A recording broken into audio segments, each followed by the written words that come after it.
I am Ennemcien. Engineering മെക്കാനിക്സിൻ്റെ അഞ്ചാറ് posting ഞാൻ നടത്തിയിട്ടുണ്ട്.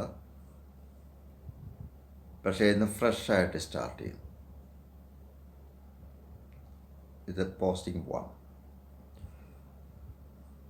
ഓക്സ്ഫോർഡ് ഡിക്ഷണറി ഓഫ് ഫിസിക്സ് അനുസരിച്ച് മെക്കാനിക്സ് എന്ന് പറഞ്ഞത് ദാറ്റ് ഈസ് ഈ study of interaction of force with matter എന്ന. ഫോഴ്സ് മാറ്ററുമായിട്ട്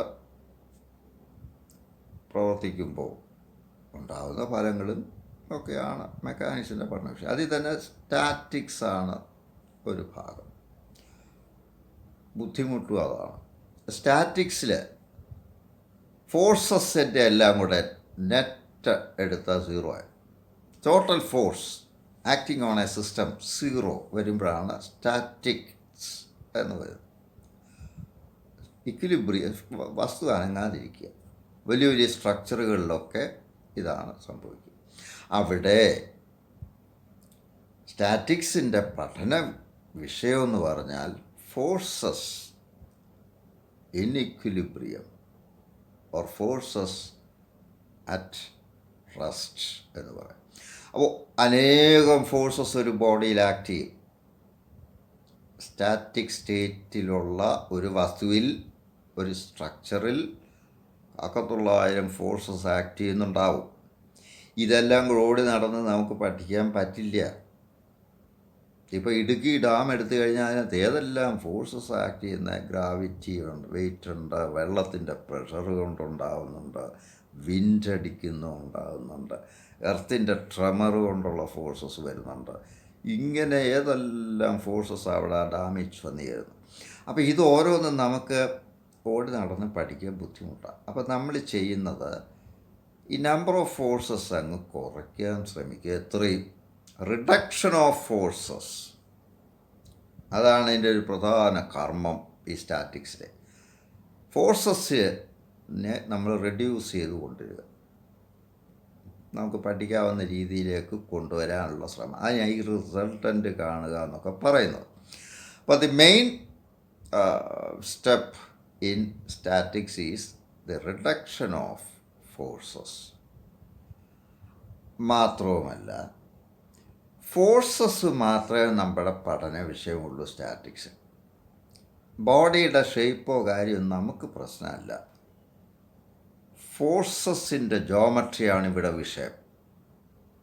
അതുകൊണ്ട് shape of the body is immaterial.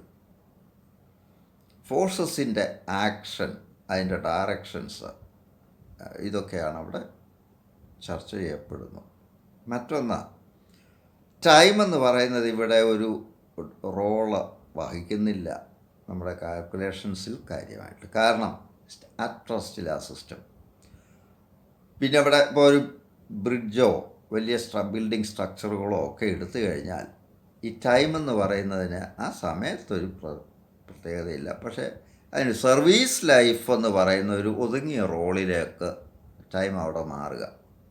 അത് നേരിട്ട് കാൽക്കുലേഷൻസിൽ ടൈം വരുന്നില്ല. പക്ഷെ ഡൈനാമിക്സിൽ time takes a dynamic role. ടൈമില്ലാതെ ഒരു കാര്യം അവിടെ ചർച്ച ചെയ്യാൻ പറ്റില്ല.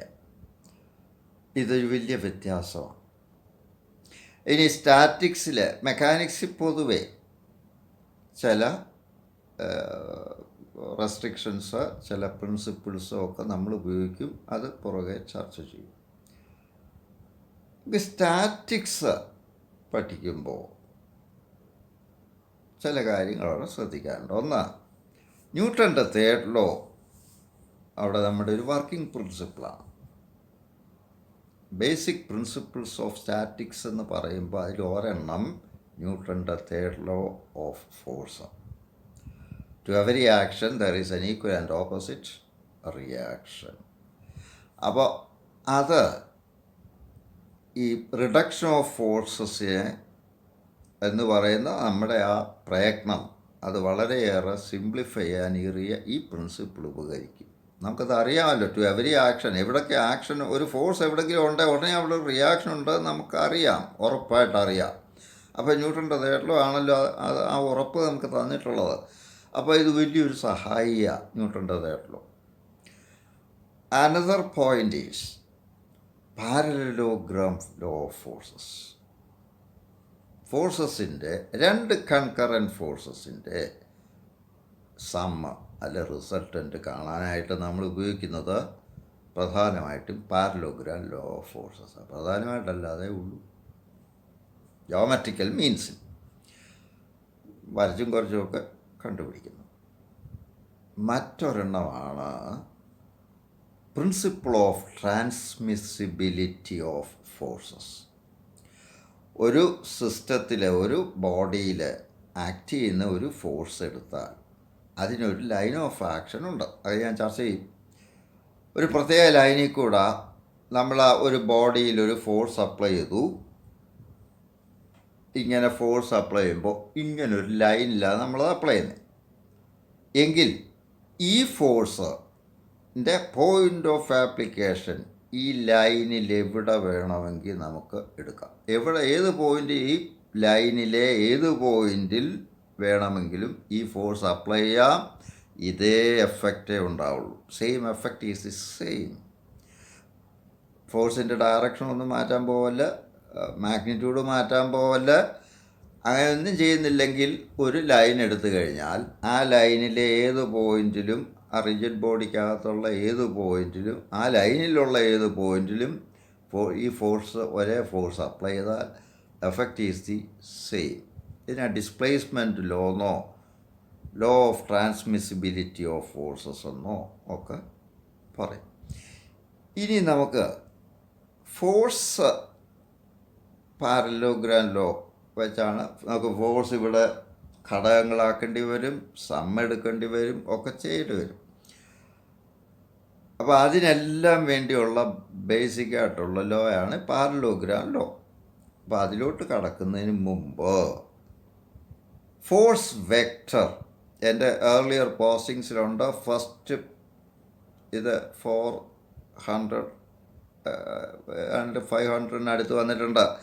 ആദ്യത്തെ പോസ്റ്റിങ്സിലൊക്കെ വെക്റ്ററും ഫോഴ്സ് വെക്റ്ററും എല്ലാം ഞാൻ ചർച്ച ചെയ്തിട്ടുണ്ട്. അത് കാണുകയാണെങ്കിൽ കൂടുതൽ പ്രയോജനം ചെയ്യും. ഫോഴ്സ് വെക്റ്റർ രണ്ട് കാര്യം ശ്രദ്ധിക്കണ്ടേ. ഒന്ന്, അതിൻ്റെ മാഗ്നിറ്റ്യൂഡ്, ഫോഴ്സിൻ്റെ ഇത്ര ന്യൂട്ടൺ ഫോഴ്സ് അപ്ലൈ ചെയ്തു എന്ന് പറയുന്ന മാഗ്നിറ്റ്യൂഡ്. രണ്ട്, അതിൻ്റെ ഡയറക്ഷൻ, എങ്ങോട്ട് അപ്ലൈ ചെയ്തു. പിന്നൊന്ന് വരുന്നത് ഏത് പോയിൻറ്റിൽ അപ്ലൈ ചെയ്തു, point of application of the force.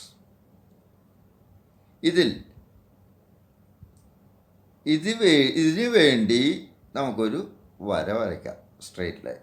ഇപ്പോൾ 50 ന്യൂട്ടൺ ഫോഴ്സ് കിഴക്കോട്ട് അപ്ലൈ ചെയ്തു എന്ന് പറയുമ്പോൾ അവിടെ മാഗ്നിറ്റ്യൂഡ് 50 ന്യൂട്ടണാണ്, ഡയറക്ഷൻ കിഴക്കോട്ട് ടുവേർഡ്സ് സൗത്ത്. അപ്പോൾ നമ്മളൊരു സ്കെയിൽ എടുക്കുക. ഇപ്പം 10 ന്യൂട്ടൺ ഈക്വൽസ് 1 സെൻറ്റിമീറ്റർ എന്നൊരു സ്കെയിൽ എടുത്താൽ 50 ന്യൂട്ടൺ എന്ന് പറയുമ്പോൾ 5 സെൻറ്റിമീറ്റർ വേണം. അപ്പോൾ നമ്മൾ കിഴക്ക് പടിഞ്ഞാറ് ഡയറക്ഷനിലൊരു സ്ട്രെയിറ്റ് ലൈൻ സെഗ്മെൻറ്റ് വരയ്ക്കുക 5 സെൻറ്റിമീറ്റർ നീളത്തിൽ. എന്നിട്ട് കിഴക്കോട്ടൊരു ആരോ അങ്ങ് ഇട്ടാൽ മതി.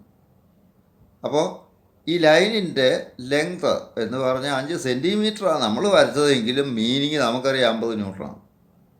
അപ്പോൾ അതിൻ്റെ ലെങ്ത് ആ ഫോഴ്സിൻ്റെ മാഗ്നിറ്റ്യൂഡാണ്. ഡയറക്ഷൻ കാണിക്കുന്നത് ആരോ കൊണ്ടുപോകും. ഇത് ഞാൻ ഫോഴ്സ് വെക്റ്റർ എന്ന് പറയുക. വെക്റ്റർ എന്ന് പറഞ്ഞാൽ കരിയർ എന്ന ആ വാക്കിൻ്റെ അർത്ഥം വാഹകൻ.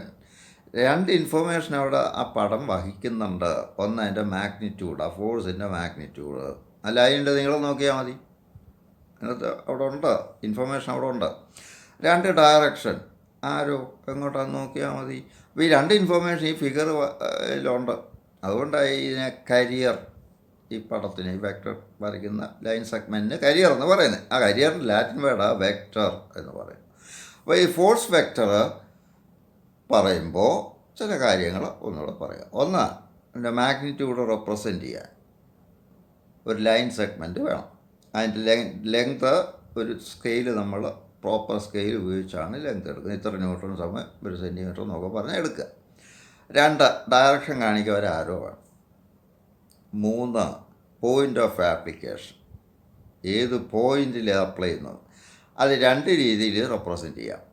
വെക്ടറിൻ്റെ ആരോ ഇടുന്ന ഭാഗമാണ് head of the tip of the vector എന്നോ ഹെഡ് ഓഫ് ദി വെക്ടർ എന്നോ പറയും. മറ്റേ തലയാണ്, മറ്റേ എൻഡാണ് ആ ലൈൻ സെഗ്മെൻറ്റിൻ്റെ ഫുട്ട് ഓഫ് ദി വെക്ടർ, അല്ലെ ടെയിൽ ഓഫ് ദി വെക്ടർ എന്ന് പറയും.